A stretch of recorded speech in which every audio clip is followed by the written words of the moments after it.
pandemia ha dejado de manifiesto las carencias sanitarias en campamentos, también en CITES, la aglomeración de personas, sumado en muchos casos a la falta de agua potable o implementos de aseo, hacen imposible poner en práctica las recomendaciones del gobierno para evitar contagios. ¿Cómo se debe enfrentar esta problemática? Lo queremos analizar junto a Juan Francisco Aguirre, médico jefe de salud ocupacional de la Asociación Chilena de Seguridad. Juan Francisco, muchísimas gracias por este contacto y buenos días. Buenos días, Carla. A ver, para todos yo creo que es difícil hacer una cuarentena, un confinamiento, cambiar la rutina, los hábitos de vida. Estamos todos aprendiendo sobre el distanciamiento social, el uso de la mascarilla, pero evidentemente las brechas socioeconómicas hacen que haya gente para la que es mucho más complejo. ¿Qué tan efectiva puede ser una medida de cuarentena, de confinamiento, cuando no están las posibilidades dentro de tu casa de contar ni con los implementos básicos ni con la distancia básica? Claro, como lo planteas, son bastante poco efectivas, pueden llegar a ser, obviamente, dependiendo de cada, como decías tú, de cada vivienda y cada cómo se constituye cada una de estas familias que pueden vivir en estos lugares. Hemos visto, cierto, que han existido casos donde pueden dormir hasta 6 personas en una misma pieza, y en ese sentido se hace bastante complejo poder establecer cierto cuarentena o aislamientos dentro de estos hogares. Por norma general, se está considerando ya que si ya se tiene que compartir un baño, eso ya podría poner en riesgo al resto de la familia, porque lo que se presupone es de que cada vez que yo ocupe ese baño tengo que limpiarlo, tengo como que volver a desinfectarlo, etcétera. Y eso es bastante complejo en la práctica, entendiendo la diversidad de familias y contextos socioeconómicos que nosotros tenemos. Por lo tanto, dentro de lo que ya mencionaba la autoridad sanitaria sobre este tema, es tratar de ir ampliando la capacidad de tener residencias sanitarias para poder hacer frente a este tema en sectores y en grupos poblacionales donde efectivamente es muy complejo pedirle que dentro de su propio domicilio pueda cumplir con la cuarentena. Juan Francisco, hay entonces una evidencia que te demuestra que al final, en vez de ir, entregarle a la gente, no sé, los kits de limpieza, el clorogel, las toallitas y todo, es mejor que la gente se vaya a otro lugar definitivamente. ¿Eso ha demostrado ser más exitoso? De todas maneras, porque efectivamente lo que vamos ahí es el principio básico del distanciamiento social. Siempre que nosotros hablamos, por ejemplo, de las mascarillas, de hacer aseo sobre las distintas superficies, esas son medidas de mitigación. Pero como él lo dice el nombre, al mitigar, estoy tratando de reducir al máximo el riesgo, pero no lo elimino. Una medida de eliminación del riesgo en este caso sería trasladar a la persona hacia otro lugar donde pueda cumplir efectivamente el confinamiento que debe tener. ¿Qué es lo más crítico? Porque aquí tenemos situaciones bien disímiles, ¿ah? Desde gente que está hacinada y viven todos con muy poca distancia, digamos, pero al menos sí cuentan, no sé, con algunos artículos para desinfectar, etcétera, versus otros que a lo mejor están en zonas rurales, que no tienen algo tan básico como agua potable, o en algún campamento, por ejemplo, donde también la situación es súper precaria. ¿Qué es lo más crítico a tu juicio dentro de esta pandemia? En general como la mezcla de ambos. O sea, si nosotros tenemos un lugar donde no puedo mantener el distanciamiento social y además no tengo medidas de saneamiento básica, es una situación bastante compleja que se puede dar, ¿cierto?, en campamentos, como tú dices ahí, hay mezclas, ¿cierto? Existen campamentos en zonas rurales, esto es una realidad dentro del país. Y obviamente estas son personas que podrían estar mucho más expuestas. Aquí estamos hablando de casas donde, ¿cierto?, pueden dormir en piezas más de 3 personas, ya se está hablando de que comienza a haber un índice de hacinamiento y podemos ver piezas donde pueden dormir 4, 6, incluso más personas por dormitorio, y eso ya hace muy complejo poder controlar el virus. Si a eso le suma, cierto, de que esa persona no tiene acceso, por ejemplo, al agua potable o a productos de desinfección, o porque las superficies de la casa también, por ejemplo, casas que están hechas de adobe, de barro, de madera, que obviamente cuesta mucho más también lograr un sanitizado, una higienización de los ambientes, obviamente genera aún más una complicación de poder generar el confinamiento estricto para evitar que esa persona sea un foco de contagio para las demás personas. Además, estamos hablando dentro del hogar, pero generalmente en los lugares de hacinamiento hay grupos de hogares que están muy cercanos y que obviamente eso también puede ser un foco de contagio, lamentablemente.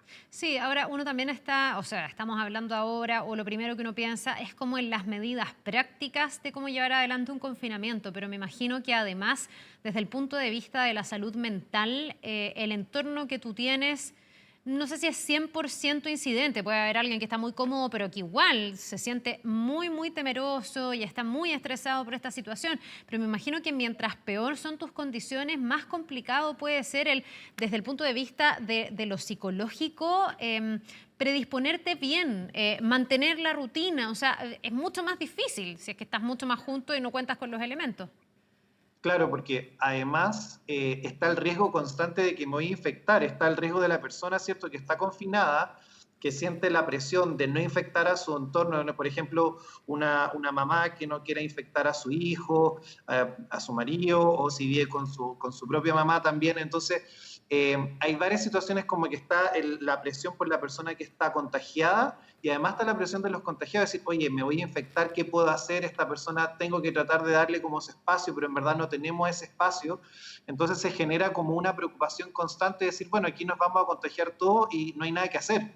Y obviamente que eso, más la situación, más lo que la gente puede obviamente ver en los distintos medios de comunicación, puede generar un grado de frustración importante y un agotamiento, como decías tú, un estrés constante que puede obviamente aumentar los efectos de este confinamiento. O sea, no solamente vamos a tener personas que se van a estar enfermando por el coronavirus, sino también personas que también podrían estar sufriendo algún grado de problemas de salud mental, dado esta situación y todas estas preocupaciones que tienen. Además, estas personas en general son las personas que van a estar hacinadas, además tienen los problemas económicos que también hemos visto ampliamente difundidos, que muchas veces estas personas tienen que salir a trabajar para poder comprar la comida y si van a estar en esta condición, además se agrega esta otra preocupación que genera algo mucho más complejo dentro de esa dinámica dentro del hogar. Sí, Juan Francisco, este argumento o estos últimos argumentos de los que estamos hablando han sido también algunas de las razones que se han dado cuando no se pone una cuarentena en algún lugar. Recuerdo que el ministro Mañalich en algún momento dijo, los alcaldes que están pidiendo cuarentena se van a arrepentir. Recién hablaba con el alcalde de Santiago que ha calificado las cuarentenas como un castigo. Desde este punto de vista, para ti, en el fondo esta diferencia y esta brecha con las cuarentenas recrudece, hace que para estas personas sea más difícil aún sobrellevar la pandemia o es necesario y hay que complementarlo con otras medidas porque obviamente no va a ser exitoso en estas condiciones, pero igual es mejor tener la cuarentena que no tenerla. Claro, desde un punto de vista sanitario, y es lo que te puedo comentar yo, efectivamente las cuarentenas es la medida. Mientras no tengamos una vacuna o algún otro tratamiento para este virus que pueda ser ampliamente difundido, las medidas de distanciamiento social van a ser las medidas más efectivas para poder controlar esto. Obviamente, como se ha visto, ha sido complejo poder mantenerlas, hacerlas cumplir y todo este contexto socioeconómico. Así que desde lo sanitario sí, y desde un poco lo que viene con los determinantes sociales asociados a estas medidas de salud, obviamente que tienen que haber apoyos y tienen que estar muy bien planificados, que es un poco lo que se refirió la autoridad sanitaria y también varios alcaldes que uno ha podido escuchar también en los medios de comunicación, que es decir, vamos a hacer la cuarentena, pero esto tiene que ir con un plan detrás. ¿Cómo vamos a apoyar a estas personas que dependen de salir día a día de sus casas para poder traer el dinero hacia estas, poder comprar los alimentos, los insumos básicos, pagar las cuentas, etcétera? Entonces, por eso tiene que estar bien armado dentro de lo posible. Ahora, cuando no se pueda, obviamente que hay que hacer estas elecciones entre si esto vamos a ir más por un lado de sanidad, algo como tema sanitario, versus lo económico, y ahí un poco lo que también se ha discutido bastante. Pero la respuesta a lo que me estabas preguntando es eso. Las medidas de confinamiento son las más exitosas, pero tiene que ir sí o sí con una clara planificación de cómo vamos a abordar los otros factores que rodean a esto. Sí, me imagino que también sumando a esto la estrategia de las residencias sanitarias, porque también en el pie forzado de no tener en tu casa las condiciones, de estar hacinados, de no tener insumos básicos, de no contar con los recursos, hay muchos expertos que dicen lo que hay que hacer es focalizar, tener el contagio, detectarlo y sacarlo desde su entorno y cuidar a su núcleo cercano para que no se siga traspasando el contagio. Algunos dicen que esa es la única forma de cerrar la llave y a eso se le está poniendo en el último tiempo más énfasis. ¿Para ti va en la dirección correcta? Totalmente. Eso es lo que se ha demostrado que más sirve, que la gran mayoría de los países que están más complicados o que estuvieron complicados en algún momento, por ejemplo, el ejemplo que se ha hablado mucho fue Corea del Sur, de cómo enfrentó esta pandemia, ¿cierto?, teniendo un ascenso tan rápido de casos y que la pudo controlar también en tan poco tiempo, y habla de la trazabilidad. habla de ir a detectar estos casos, conocer quiénes son, conocer sus entornos, conocer dónde estuvieron para identificar los contactos estrechos y luego de esto poder aislarlos. Y de esa manera, ahora, ¿cómo yo los aíslo? Y sabemos de que al tener estas deficiencias dentro de nuestra realidad, como país tenemos casas, lo que estamos hablando, que no tienen las capacidades para poder hacer un confinamiento adecuado, y ahí es donde entran las residencias sanitarias, que es una excelente medida, en la medida, perdón, de que esto esté habilitado en distintas partes y que la gente tenga real acceso a estas. Se está hablando de que en el último decreto que emanó de la Subsecretaría de Redes Asistenciales, de que las residencias sanitarias pueden, por ejemplo, una persona si están llenas en alguna región, podrían haber traslado entre regiones también de residencias sanitarias para tratar de cumplir con el objetivo principal de estas, que es aislar y confinar a la persona contagiada para que no sea un foco de contagio dentro de su entorno. Así que entre más podamos aumentar la cobertura de las residencias sanitarias, la disponibilidad, que la mayor cantidad de los servicios de salud, tanto públicos como privados, hagan las preguntas para saber las condiciones en que están viviendo estas personas para poder recomendar las residencias sanitarias, vamos a ir a una dirección muy adecuada para poder ir resolviendo esta pandemia. Ahora, yo me imagino que todo esto igual tiene que ir fuertemente apoyado por un plan de salud mental, por gente que esté asesorando, porque, no sé, me pongo en el caso de una mujer que se contagia, no quiere contagiar a los hijos y le dicen que se vaya a una residencia sanitaria, pero el estar lejos también es muy duro. Esta enfermedad tiene como, además del tema estrictamente sanitario, lo que puede hacer en tu cuerpo, este otro componente que es tremendamente odioso, estés enfermo o no estés, ya en la pura prevención, alejarte físicamente de los tuyos. Y cuando alguien tiene la sospecha o ya comprobó que tiene el COVID-19, creo que uno de los aspectos más duros, además del miedo a que se te desencadene fuerte y te puedas morir, uno de los aspectos más duros es alejarte de los tuyos, el tener que salirte de tus vínculos. Yo no sé si hoy día hay realmente un apoyo que se esté dimensionando en lo profundo que puede ser este aspecto, el ámbito mental. Hay un plan, el Saludablemente, que el gobierno está impulsando, pero no sé si para ti se ha dado suficiente énfasis en esta materia. No todavía, porque efectivamente cuando hay que en estas políticas y planificaciones sanitarias hay que ir dando prioridad de cómo vamos a ir destinando los recursos y las capacidades, y lo que ahora se está haciendo principalmente es enfocar los esfuerzos hacia el aumento de la cobertura a las residencias sanitarias. Estoy totalmente de acuerdo con lo que plantea, el tema de salud mental es un tema que es clave, los acompañamientos que se tienen que dar, no solamente a las personas que van a ir a una residencia, sino además las personas que ya están cumpliendo su propio confinamiento. No es normal para nadie, aunque en cualquiera sea su escenario, tener que estar encerrado porque, en su propia casa por 14 días, ¿cierto?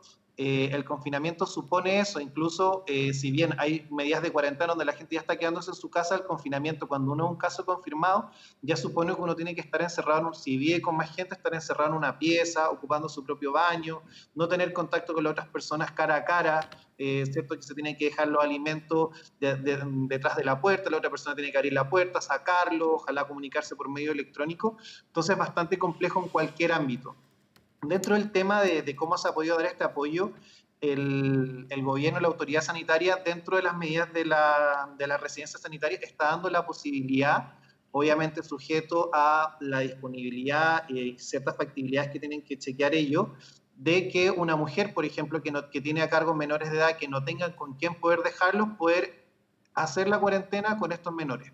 Ya dentro de esta residencia sanitaria está dentro de lo que salió en esta resolución, pero obviamente está sujeto a la evaluación caso a caso, pero eso sería, por ejemplo, una medida para quitar un poco este estrés, porque obviamente tampoco le podemos decir a una madre de familia de que tiene que irse de su casa con, no sé si tiene 2 o 3 hijos chicos, se los tiene que dejar y se tiene que ir a aislar. Obviamente, si no tiene la red de apoyo necesaria, puede ser muy complejo y puede terminar diciendo que no va a cumplir, que va a tratar de cumplirlo en su casa, y obviamente eso puede generar un mayor riesgo de contagio, además de en su familia, en su núcleo inmediato, también vecinos y su comunidad cercana. Bien, pues es bien complejo, ¿ah? O sea, hay tantos aspectos, tanta situación, tanto caso a caso, que es complejo cada una de las decisiones y las ayudas también con las que se puede contar para cada uno de esos casos. Juan Francisco Aguirre, médico jefe de salud ocupacional de la Asociación Chilena de Seguridad. Muchas gracias por habernos acompañado. Que te vaya bien. Muchas gracias a ti, Carla. Adiós. Nos vemos.